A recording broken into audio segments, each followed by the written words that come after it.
meus irmãos. Muito bom poder cultuar a Deus aqui com vocês. Vamos ler a Bíblia Sagrada, irmãos? Evangelho segundo escreveu Lucas, capítulo de número 15.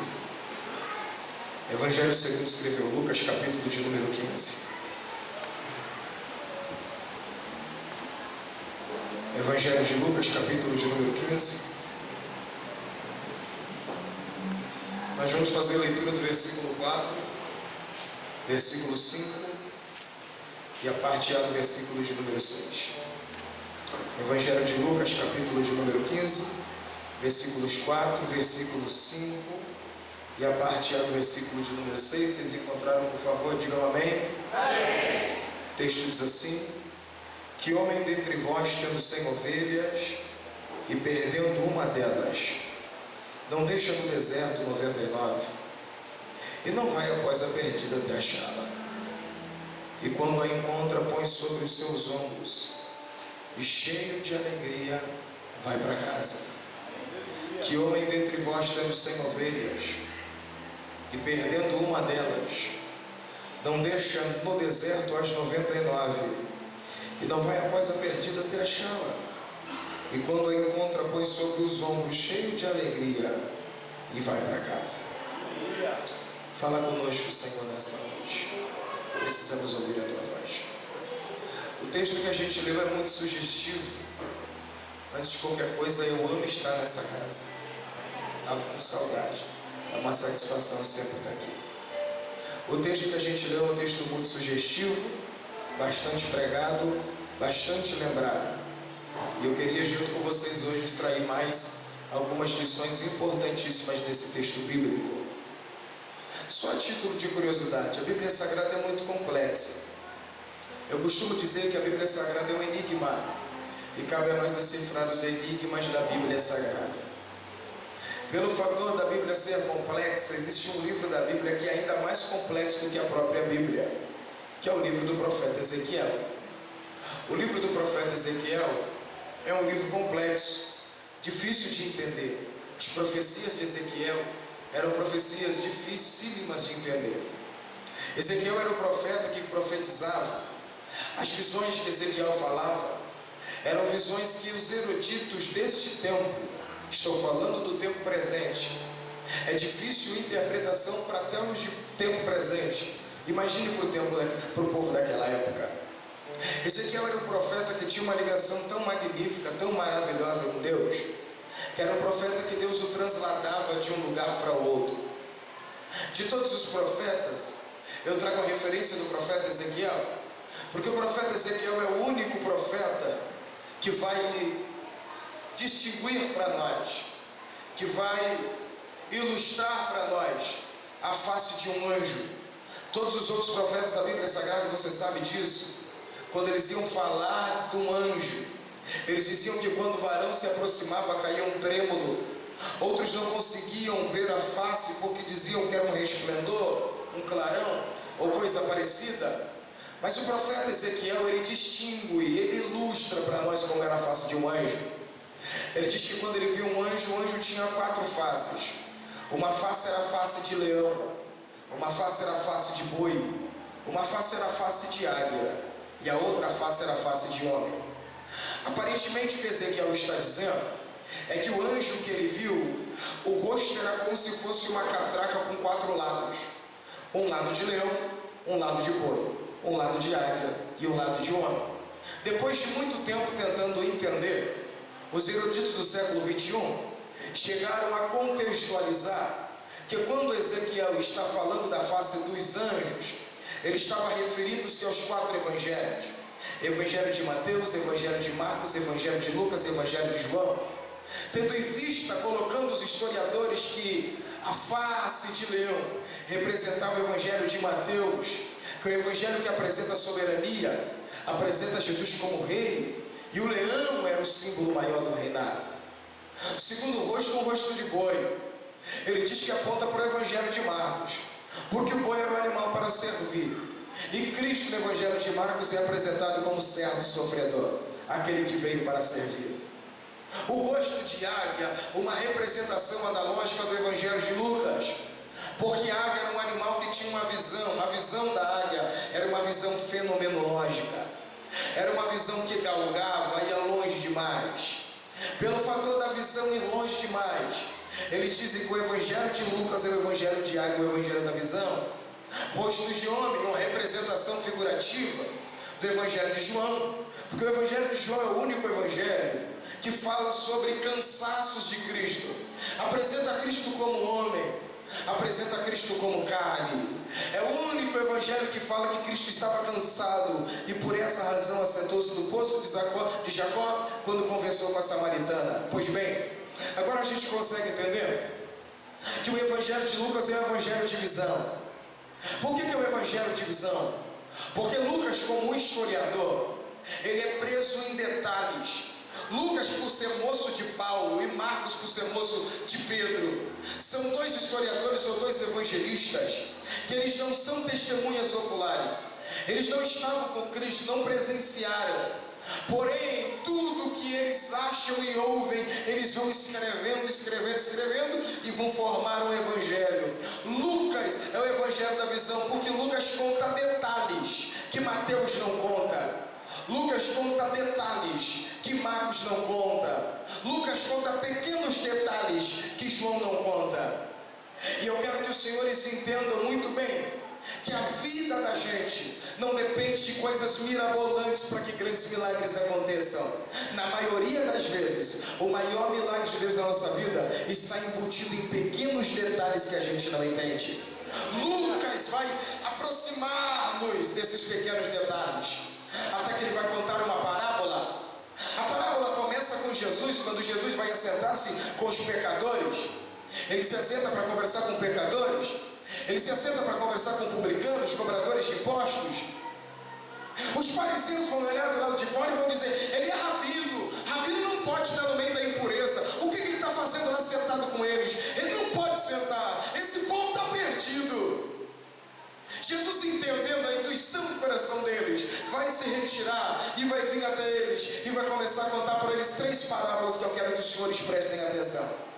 Jesus volta assim para eles e diz assim: que homem dentre vós, tendo 100 ovelhas, e perdendo uma delas, não pega as 99 que restaram, não leva para o deserto, e não vai até aquela que está perdida até encontrá-la, e quando encontra aquela que estava perdida, põe sobre seus ombros, volta para casa, chama amigos e vizinhos dizendo: eu achei a minha ovelha perdida. Qual a mulher que, tendo 10 dracmas e perdendo uma delas, não acende a candeia, varre a casa, e quando encontra a dracma perdida, chama amigas e vizinhas dizendo: eu achei a minha dracma perdida? Assim o céu fica em festa quando um pecador se arrepende. O homem tinha 2 filhos. O mais moço dos filhos pede parte da herança para o pai. O pai dá-lhe parte da herança, ele parte para uma terra longínqua. E quando todo o dinheiro acaba, a fome na terra, ele entende que é melhor estar na casa do pai. Então ele se levanta e volta. O pai estava esperando, o abraça, e quando o abraça, diz: eu achei o meu filho que estava perdido, porque aquele que estava morto e reviveu tinha se perdido e foi achado. Ele conta 3 parábolas para falar uma coisa. Eu quero pensar com vocês sobre as 3 parábolas que Jesus falou, mas eu quero me definir na primeira parábola. Eu vou pular a primeira, falo da segunda, da terceira, depois volto na primeira para os senhores entenderem. Quando Jesus fala na primeira parábola, ele fala de um pastor, ele não fala de 2. Ele fala de um pastor que o mesmo tomava conta de 100 ovelhas.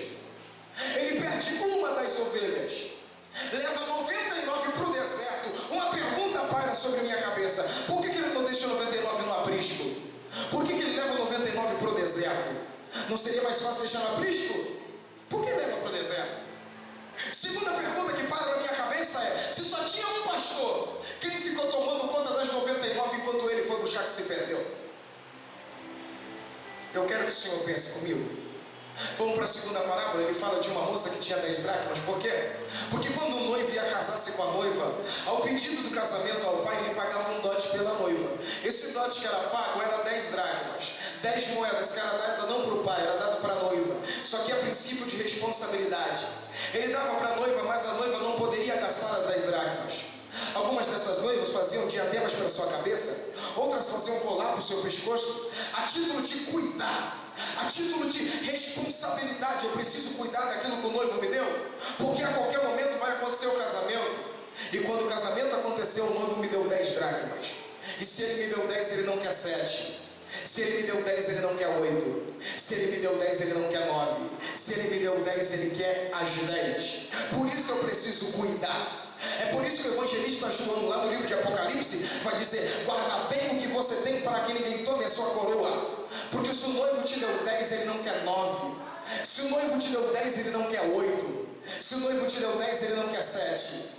A mesma, quando vê que uma se perdeu, ela fica atribulada.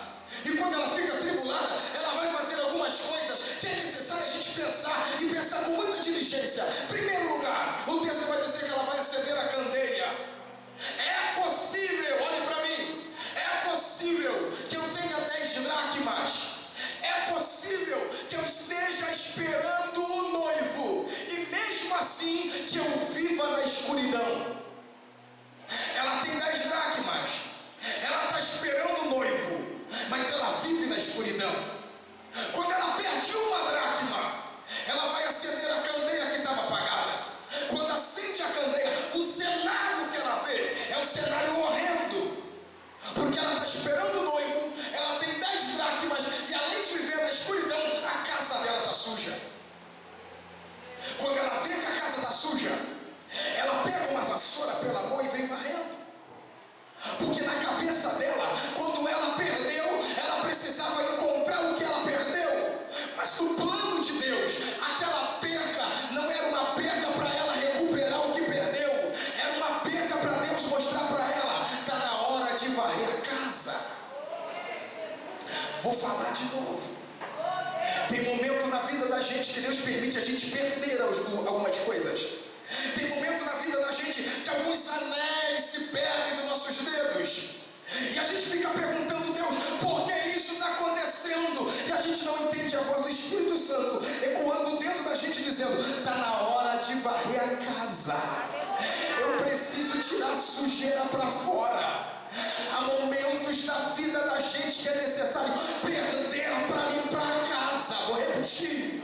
Há momentos na vida da gente que é necessário perder para limpar a casa.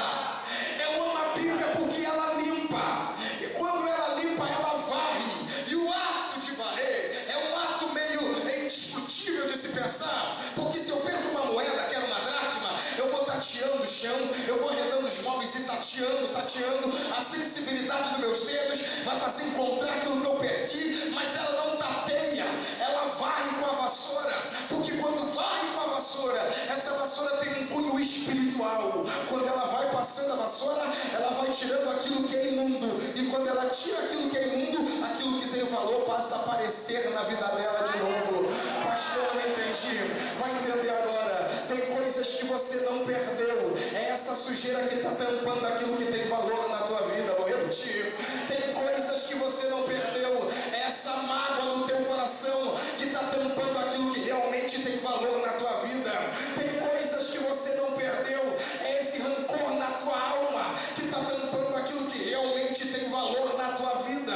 Mas o Espírito Santo me trouxe como profeta para dizer: hoje a sujeira vai sair da sua casa e vai aparecer aquilo que realmente tem valor na tua vida.